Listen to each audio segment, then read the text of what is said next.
Stħarriġ li jsir kull xahar mill-Kummissjoni Ewropea fost il-konsumaturi madwar l-Unjoni kompla juri lil Malta bħala l-uniku pajjiż b'konsumaturi ottimisti.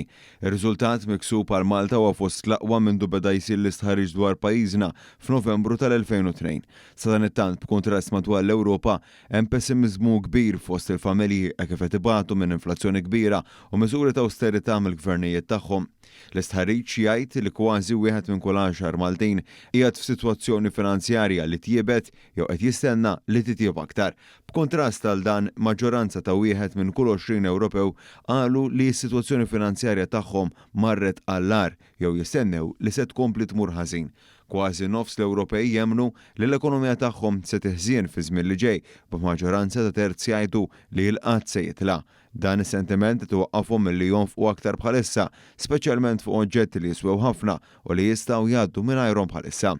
Bil-kontra għal dan, kwart tal-konsumaturi Maltin qed ibassru li l-qagħda ekonomika tagħhom tkompli titjieb, tant li ftit li xejn mistenni li jkun hemm bidla fil-qatt.